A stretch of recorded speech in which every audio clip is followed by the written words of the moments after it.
સમાચારમાં આગળ વાત કરીએ તો બોટાદથી સમાચાર બોટાદમાં થયેલી બબાલને લઈને હવે આપના નેતાની પણ મુશ્કેલીમાં વધારો થયો છે। બોટાદની મહાપંચાયતમાં હિંસક અથડામણનો મામલો પ્રકાશિત થયો છે ત્યારે બોટાદમાં થયેલી આ બબાલને લઈને આપ નેતાની મુશ્કેલી વધી છે। આપના નેતાઓની સામે ગંભીર ગુનાની ધારાઓ હેઠળ એફઆઈઆર નોંધવામાં આવી છે। પ્રવીણ રામ, રાજુ કરપડાની સામે પણ એફઆઈઆર દાખલ કરવામાં આવી છે।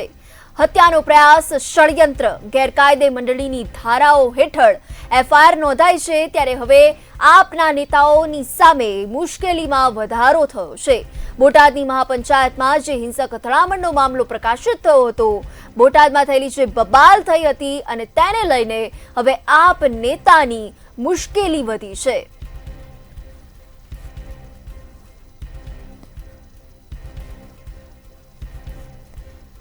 તો હાલ પ્રવીણ રામ તેમજ રાજુ કરપડાની સામે પણ એફઆઈઆર દાખલ કરવામાં આવી છે અને હવે આપના નેતાની સામે પણ મુશ્કેલી વધી છે।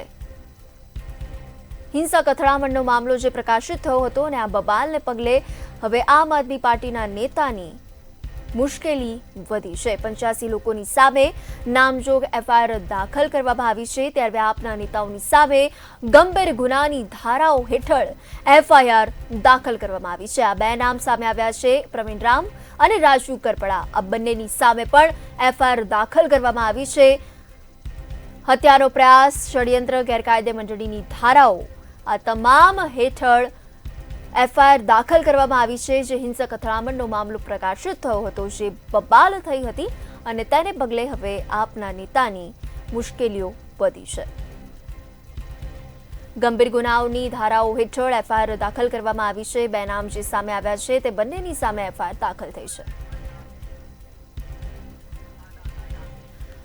તો મારા સંવાદદાતા ફોન લાઈન પર યાસીન જોડાઈ ચૂક્યા છે। જી યાસીન, આજે હિંસક અથડામણનો મામલો પ્રકાશિત થયો હતો અને હવે એફઆઈઆર પણ દાખલ કરવામાં આવી છે।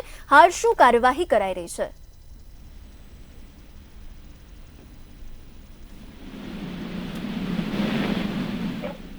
જી યાસીન, આજે ખાસ કરીને વાત કરીએ તો બોટાદમાં બોટાદના હળદર ગામે જે પથ્થરમારો કરવામાં આવ્યો હતો તેના સંબંધમાં આપ નેતા સામે હાલ તો ફરિયાદ દાખલ થઈ છે, જેમાં પ્રવીણ રામ અને રાજુ કરપડા સહિત 85 લોકો સામે ફરિયાદ દાખલ થઈ છે।